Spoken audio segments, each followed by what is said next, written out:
आज मैं तुम्हारे लिए मर गई हूं, मेरी मैयत को हाथ ना लगाना।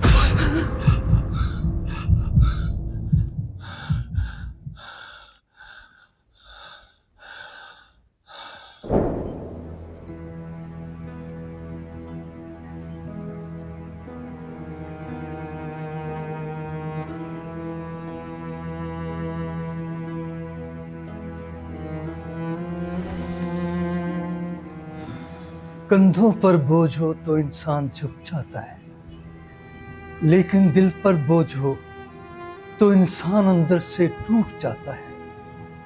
क्या खोए हो पुत्र? अपना सब कुछ बाबा जी, और ये जियत इतनी है कि रो भी नहीं सकता। ऐसा क्या कमा लिया पुत्र जिसने रोने का हक भी छीन लिया? दिल का गुबार निकाल दे, शायद सांस लेने में आसानी हो जाए पुत्र। बाबा जी, वो घर की मलका थी।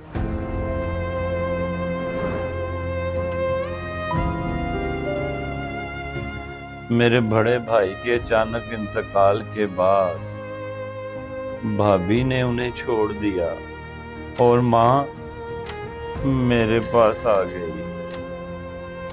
उनकी दुनिया बस एक कोने में जाए नमाज तक सिमट चुकी थी, लेकिन मेरी बीवी को वो कोना भी खटकने लगा। एक दिन मामूली सी बात पर वो इस कदर भड़की के, जब उसने मेरी माँ का गिरेबान पकड़ा, मैं बुज़दिल बस तमाशा ही बना रहा। उसके इस अमल ने मेरी माँ की रही सही खुददारी भी छीन ली। अगले दिन माँ ने खाने का पूछा तो उसने कह दिया, यहाँ कोई लंगर खाना नहीं खुला हुआ। समझ आई आपको?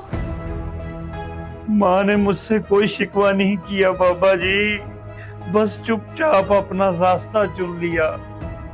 भूखी प्यासी घर से निकली और पड़ोसन के दरवाजे पर जा खड़ी हुई। पड़ोसनों ने ओल्ड होम छोड़ आई और मैं एक नाहल्फ बेटा अगले दिन ही उनका बचा कुचा सामान देने वहां पहुंच गया। मैंने कहा, माँ मैं मजबूर हूं, मुझे माफ कर देना। तो माँ ने कहा, बेटा मैंने तुम्हें माफ़ किया, जाओ अल्लाह तुम्हें खुश रखे। फिर माँ ने कहा, लेकिन अगर मैं मर जाऊं? तो यहाँ आने की जहमत ना करना। आज मैं तुम्हारे लिए मर गई हूँ, मेरी मैयत को हाथ ना लगाना, मेरा आखिरी दीदार भी ना करना। मेरे कफन और दफन का इंतज़ाम यही लोग करेंगे।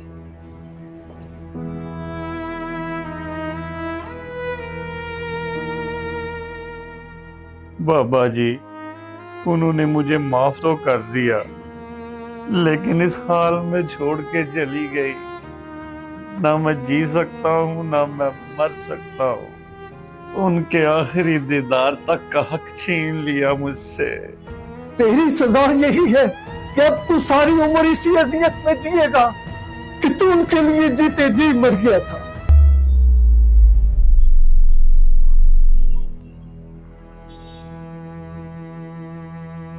औलाद शायद ये भूल जाती है कि वालिदैन का साया हमेशा सर पर नहीं रहता। कल ना आपकी दौलत काम आएगी और ना ये जुमला कि मैं मजबूर था। अगर वो हयात हैं तो आज ही उनका हाथ थाम लें, क्योंकि कब्रिस्तान की मिट्टी पर रोने से बेहतर है जिंदा माँ बाप की आंखों में खुशी के 2 आंसू लाए जाएं।